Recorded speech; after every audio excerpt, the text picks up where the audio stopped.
just wait for that to start. So hopefully some more people will join us. And we'll go from here. And then the same as last week. So just pre-warning you, my Teams is still doing weird and wonderful things. So if I disappear, bear with me, I will be back. It just seems to freeze and I have to close it and open it again, which is a bit annoying. Perfect. All right, so we will jump straight in. So today we're going to familiarise ourselves with a recovery plan document. So I'll share that in the chat soon. So we have done recovery model stuff in the degree before. It was a while ago. So we did touch on this in the case management course. I think they use it with individual schizophrenia in that course. It may have changed slightly each year. But you have done the recovery model before. So we'll sort of have a quick sort of chat about that, watch a couple of videos. It goes into a lot more depth in the lecture, but I'm going to hazard a guess most people haven't had a chance to watch that, given it was only a few hours ago. So we'll just give you a little overview, and then we'll start having a look at the recovery plan document, which you'll be able to use in practice and have some activities for you. So we're going to jump straight in with a video. Let's see if I can get it to play in here.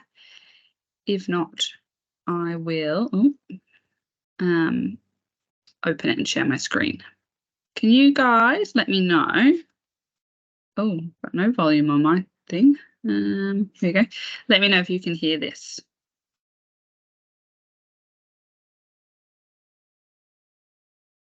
Should be able to hear like birds at the moment.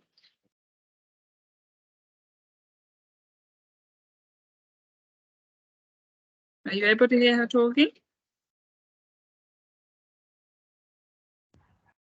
I've got that. No, it's still loading, Stacey. Still loading for you? Yeah. Was anyone able to see it, or was it all just frozen for everybody? Or loading, I should say. No, I can. Yeah, it was loading. Okay. All right, I'll open it in a separate link. Supporting them in a way that's meaningful for them. 2 seconds.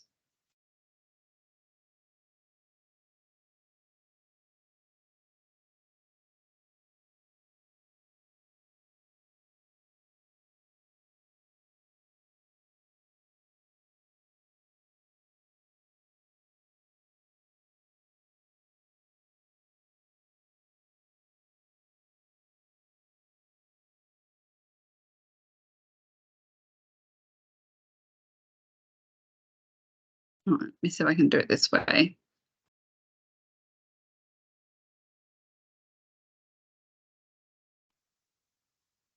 All right. Are you able to hear this? And it's not loading anymore. I can't see you, so someone will have to jump on the mic and tell me. One of the fundamental issues that we Were you able to hear that? Perfect. Yes. Thank you. believe in is that the attitudes and values of our staff play an important part on a person's prospect to recovery. The way that we work helps the individual on that road to recovery, supporting them in a way that's meaningful for them.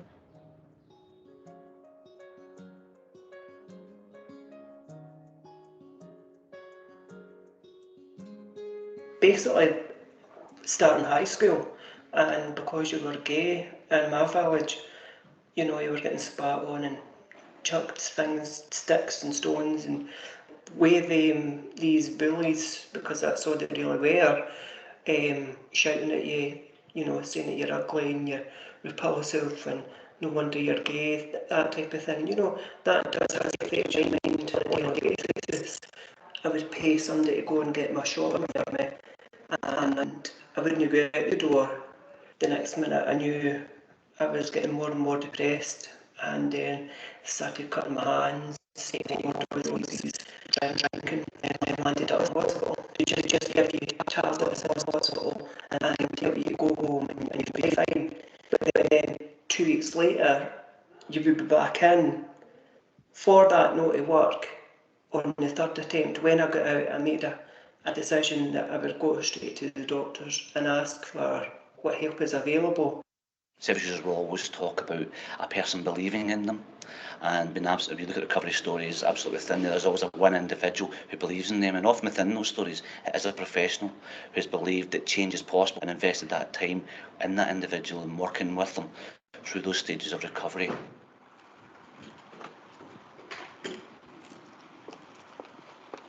It's about practical support. It's about helping people do the things that they want to do in their life, from getting out in their own community, having meaningful things to do with their time, be it work or education or building relationships back up with their family.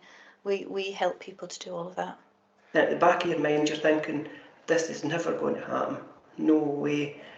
And then all of a sudden, just something clicks. At the time, it was Julianne. Well, you need to go to your front door, so I know where to get you. So you would find yourself at the front door.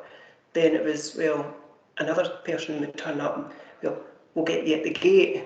So then you found yourself actually come from the front door out and you're standing at the gate. Within 2 or 3 weeks of that, for not going out at all, to actually being out. In my mind, I was helping them, but not aware that I was actually doing something for myself at the same time. So I found them quite cunning in that way. The most important part of that is getting to know the person and really building a relationship with them so that they can trust you and you can help them then to develop their strengths, the things that you can see in them.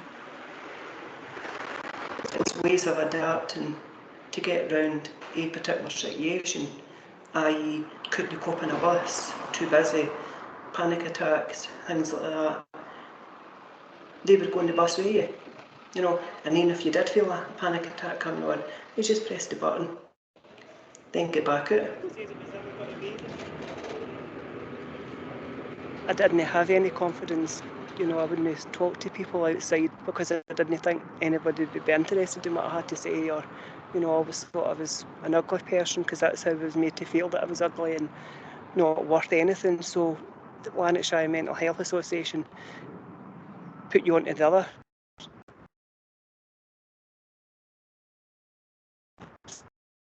sick person, and you do have feelings and you can do it, you know, and it's not always about feeling sorry for yourself, and sometimes there's not enough words in for to tell you, you know, what they're like.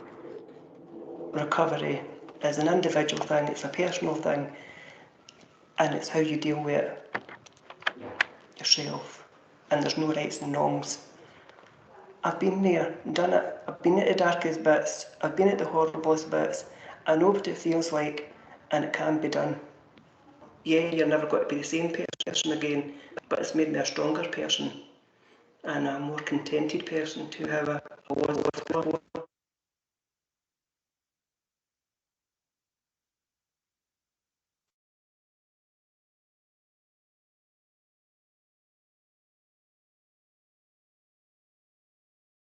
Just get my slides back up.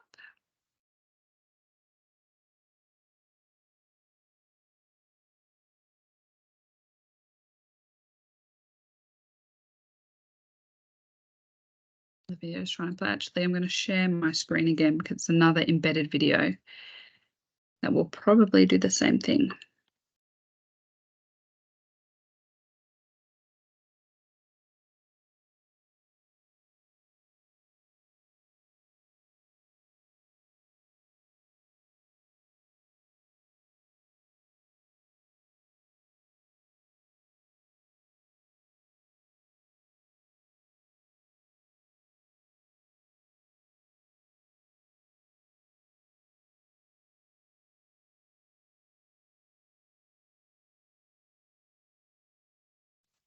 Grammarly's tone detector. So Common Ground is a web-based application designed by and for those of us with psychiatric disabilities, and Common Ground aims to help people prepare to participate in their recovery and in making shared decisions with their psychiatrists and their treatment teams about the next steps in their treatment. But I'd like to begin at the beginning of how I came to develop this web application. My story began in the 1970s when I was a 17-year-old senior in high school, and at the midterm break in high school, I had a psychotic break, and I was told that I had a disease called schizophrenia, and I was told that no one gets well if they have a diagnosis of schizophrenia. I was told that I would need to take powerful and high-dose antipsychotic medications for the rest of my life. I was told to quit school. I was told I had a disease that was like diabetes, and just like a diabetic had to take medications for the rest of their lives, I too would have to use antipsychotic medications for the rest of my life. I was told to go on a government check, to live below the poverty level, and to avoid stress. All of this. What they didn't understand, of course, is that boredom is profoundly stressful, and retiring from life at the ripe old age of 17 was also very stressful. And in those early years, I believed my doctors. I thought they must be right. They went to Harvard Medical School. They were bright enough people.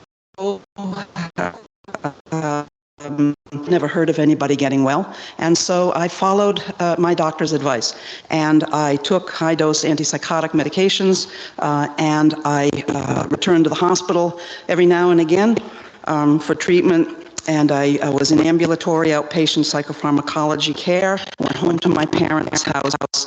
And my life consisted of sitting in my family's living room.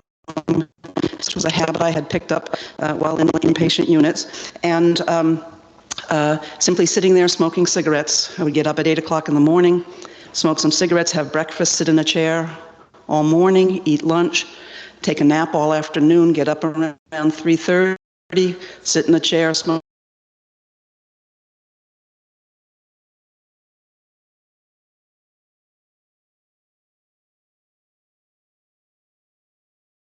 Sorry, Stacey, it's frozen for me. I don't know if it's frozen for everyone else.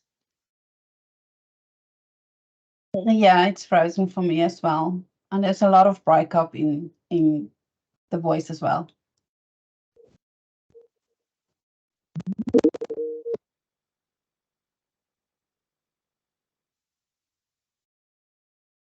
Sorry, everybody, my Teams decided to freeze.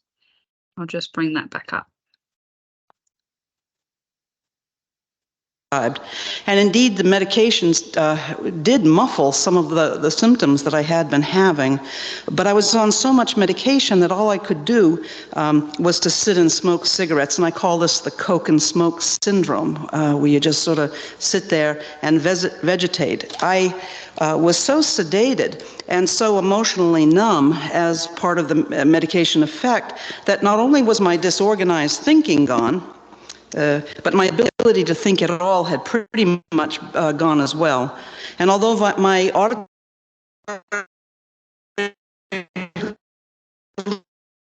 hallucinations were not bothering me anymore, the truth was that nothing bothered me anymore. I had no interest. I had not returned to school. I stopped seeing friends, and I sat on a couch smoking these cigarettes. And in effect, at that point, I felt disabled not by the illness, but by the treatment. In fact, I was in chemical hibernation. But what's fascinating about this is that by all measures, I was a treatment success. I was a treatment success. I lost years of my life in this netherworld, and even though I was treatment compliant and I was maintained in the community, I was not recovering in any sense of the word. As a treatment success, my psychiatrist viewed me as a treatment success because my treatment resulted in reduced healthcare costs. I wasn't using as much high-end services anymore. They had reduced my readmission rates to 0. And they had increased my community tenure. All of the outcomes that matter, all of the outcomes that we measure, I was a treatment success. This is what my life was about at that time.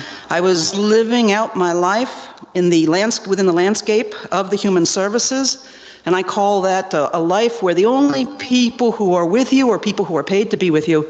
It's a life in handy captivity. And that's how I spent quite a bit of time. The patient, the person, me, was now disabled, not by a psychiatric disorder, but by the treatment itself. Now, I wish I could tell you that the reason this occurred is because I had a dumb, unenlightened psychiatrist, but it's not the case. He was among the best and the brightest. He was a resident at Harvard Medical School. And yet when we sat down together in a psychopharmacology consult in the ambulatory care clinic at the Beth Israel Hospital in Boston, a Harvard Medical School teaching psychiatric unit, I would say, I feel sedated. But my psychiatrist's perspective is, but you're not psychotic. And I would say, I'm still hearing distressing voices. But his perspective was, you're not shouting at your voices anymore and getting the neighbors upset. And I would say, I can't think clearly on this medicine. And he would say, but you're not thought disordered. And I would say, I feel like the meds are controlling me. And he would say, no, you're more in control. And I would say, I'm not myself when I'm on this medicine. And he would say, you have returned to baseline. And for me, this chasm is dramatic. Okay, this chasm, there is absolutely no common ground on which my doctor and I are standing with some vision of where we're trying to get with treatment. My doctor is treating a disease. He's not treating me, a person. And he considered the fact that he had been able to stabilize me and maintain me without recidivism in the community as an outstanding outcome. For me, it was a treatment failure.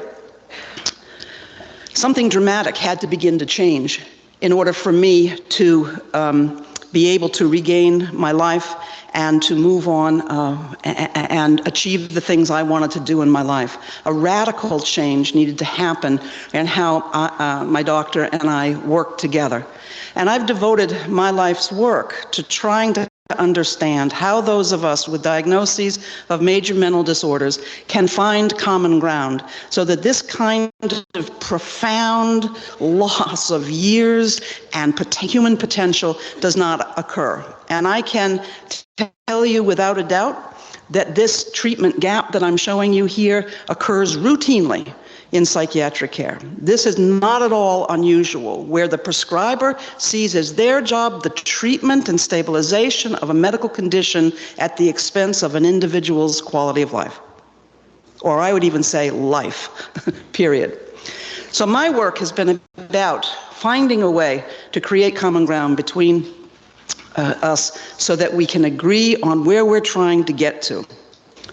So over the last few years, I've developed a web application that's been created by and for people in recovery from mental health disorders.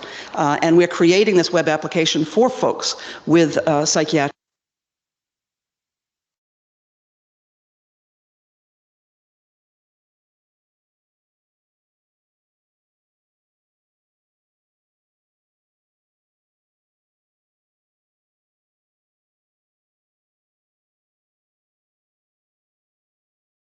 Just bring my slides back up. So we're starting to see that recovery model again. It might start reminding you of case management, or if you have looked at that course content, it's moving away from, and the name makes it a little bit confusing, but rather than looking at an absence of symptoms or being recovered from the mental illness, so that biomedical approach that the illness is no longer here, it's about having a quality of life and being person-centered while that illness is still present.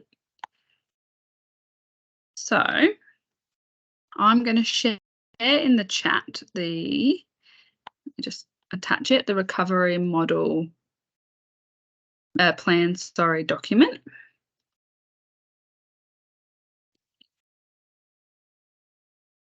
It's also online on the Canvas if you need a copy. I'm going to do things extra slow so Teams doesn't freeze. If I click too fast, that seems to make it have a moment. All right, so it's just loading into the chat now. So you will need to download this on your computer because we will do a little bit of role playing in pairs with that. So here is the video. Okay, so we're going to watch one more video. So this video, the lady that does this, so she has major depression, but she has made this herself and she's done a lot in terms of increasing awareness and advocacy.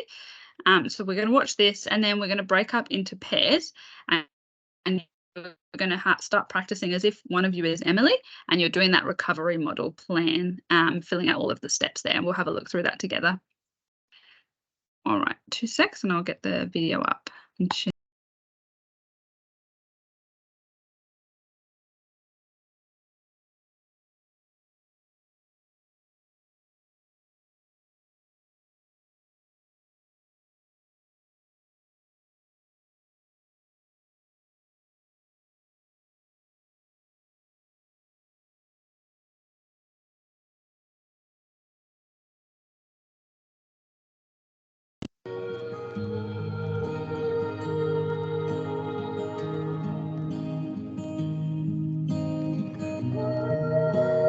Every day I do the same thing.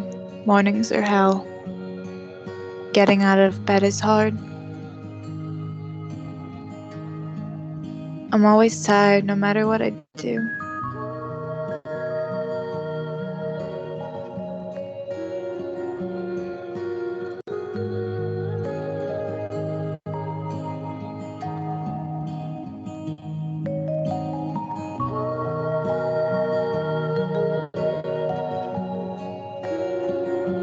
I'm surrounded by happiness but can't bring myself to feel it.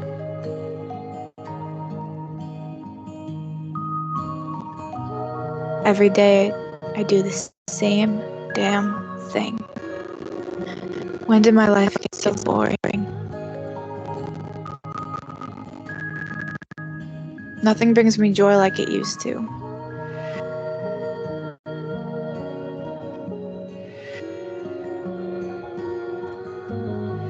I feel like there's something weighing me down, holding me back. I miss my friends.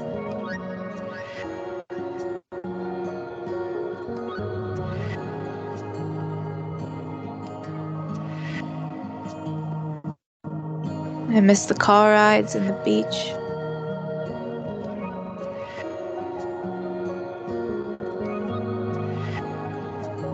I feel like I'm stuck in traffic. I'm watching my life pass me by.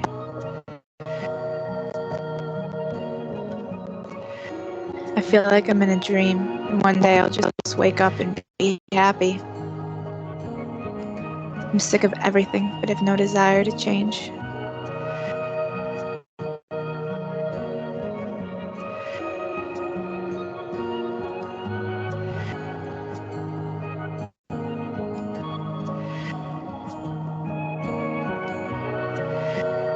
I don't like being alone, but I don't want to drag anyone else down.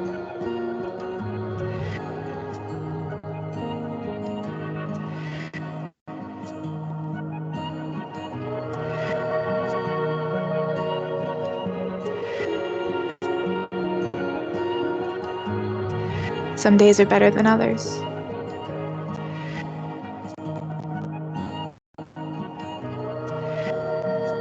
Maybe today's just a bad day.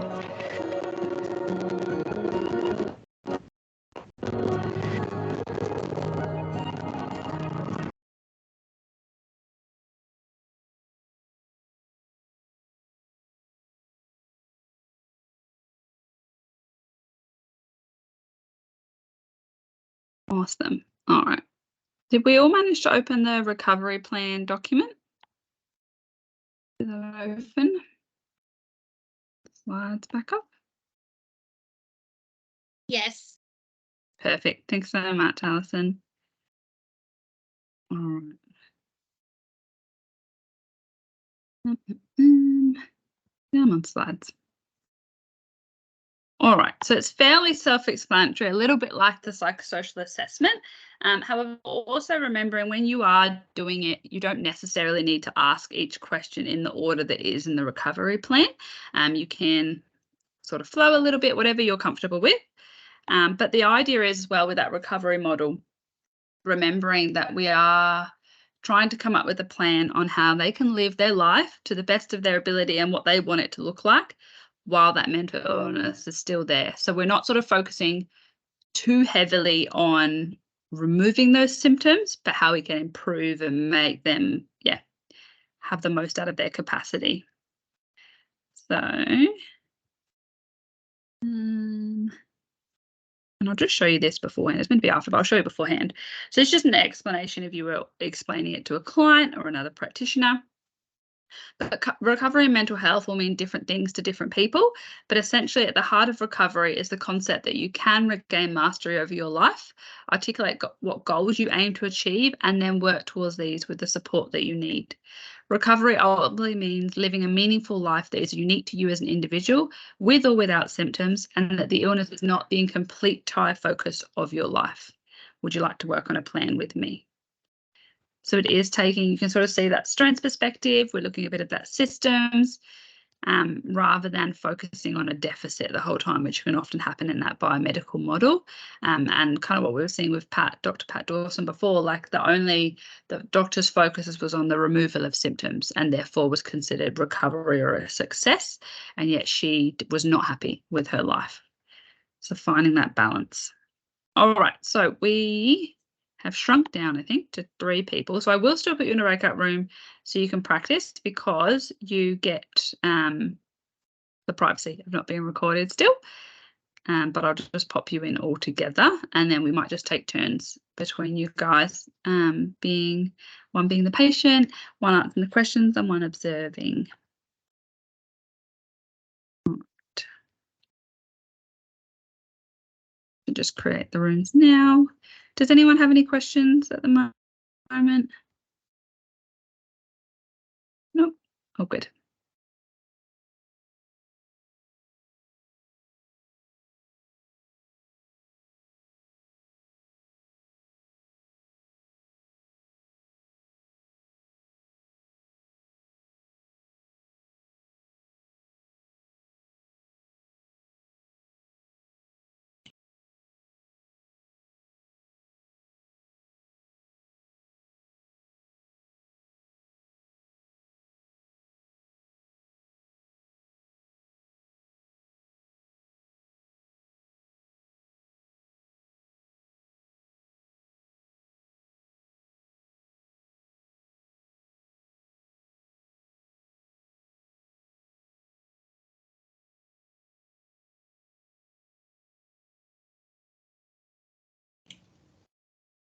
Hello?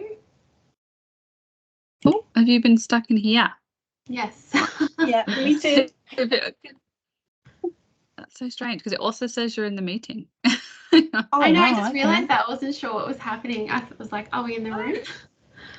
Hang on. Let's see if I can get in there and then pull you over. No, Alison's stuck in there on her own. Hang on. Is it ringing you? Does it come up? Because I'm asking you to join, but nothing pops up. Yeah, nothing pops up. All right, hang on. Poor Alison. She'll be so confused. All right. 2 seconds.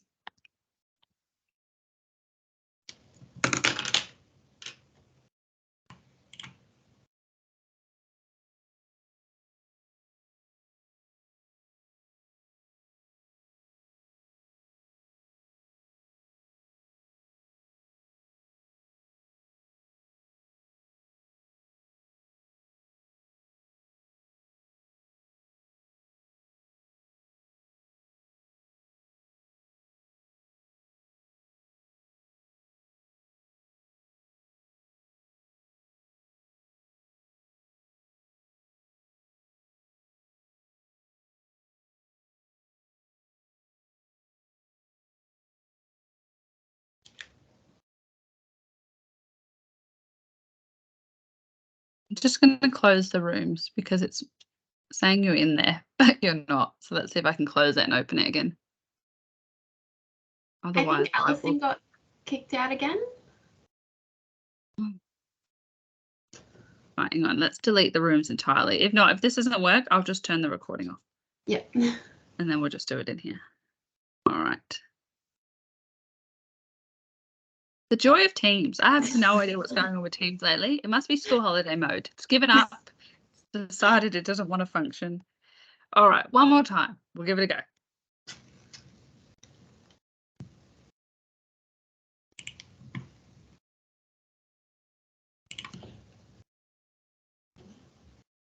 The suspense.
Hello. Have we all made it back? Yes, we're in one room. How did we go? What was that like?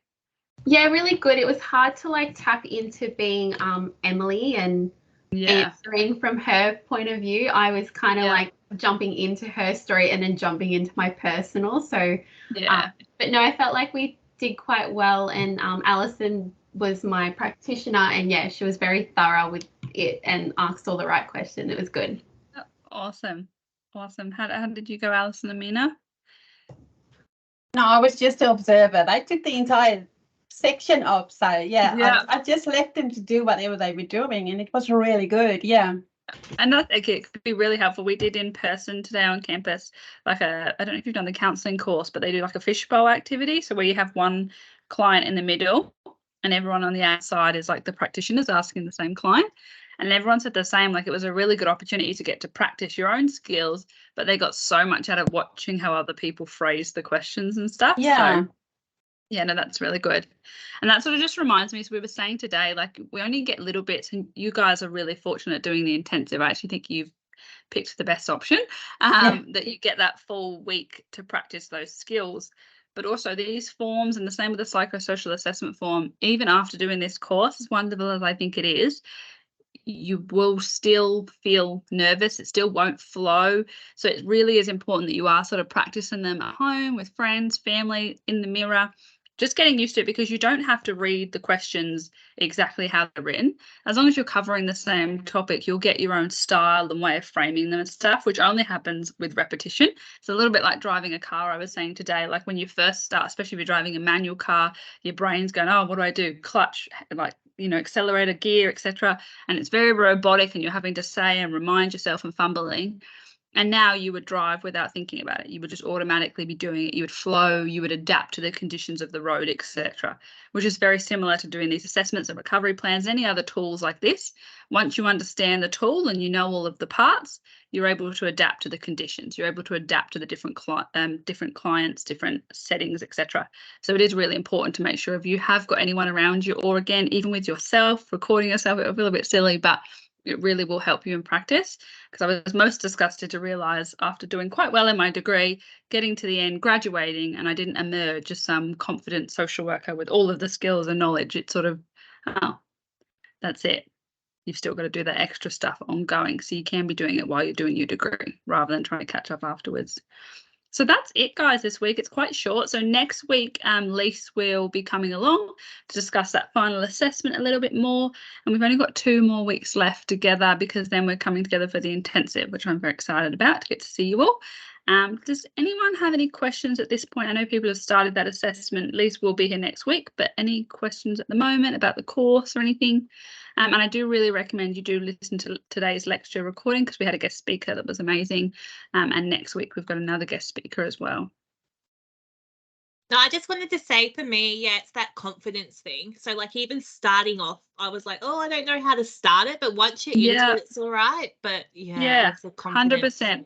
Like I did my final placement in Queensland Health, and I did it in the emergency department. So huge amounts of people. Like when you're on a ward, you sort of get to know, I mean, there's still a lot of people, but you'll only have so many people and you'll get to know them over a few days. Whereas ED is like so many. And I still think I probably got to like the 300-hour point before I was like, and I'm, very outgoing, but before it started to flow, I was still sort of fumbling and stuff. So it really made me realise the importance of when you're in your degree, making yourself feel a bit silly and uncomfortable. And the more you remember, because it's just figuring out what's right for you. The way I do the exact same assessment form will sound completely different to how you do it, just because of your personality, etc. And that's the beauty of it. When you can incorporate it yourself, I think it sounds so much more authentic rather than, that scripted this order. And some of the stuff today with that recovery plan, like someone asked about the healthy eating or something, like what do you do? And the person's response actually gave a response that could be fit into 3 or 4 of those different domains. But because we were doing it quite robotic, she ended up asking a question later, and she realised as she'd done it, I already have the answer to that. But we're sort of stuck in that strict order. So it just takes practice and a bit of humility with ourselves. So. And we'll have sorry, I just went to double check, Stacey. We'll have an online workshop the week before our Yeah, I'm pretty sure. So Okay, cool. at least we'll put an announcement out if not, but I'm pretty sure I know I've got 2 more on-campus ones, and this tutorial is always a variation of what they do on campus. So as far as I'm aware, I'm doing it all the way up to the week before, but I will, if not, the week before that, I will say goodbye until I get to see you. So you will definitely be told. Awesome. All right, guys, I will see you all soon. Thanks. Bye. Thank you. Thanks, Stacey. Bye.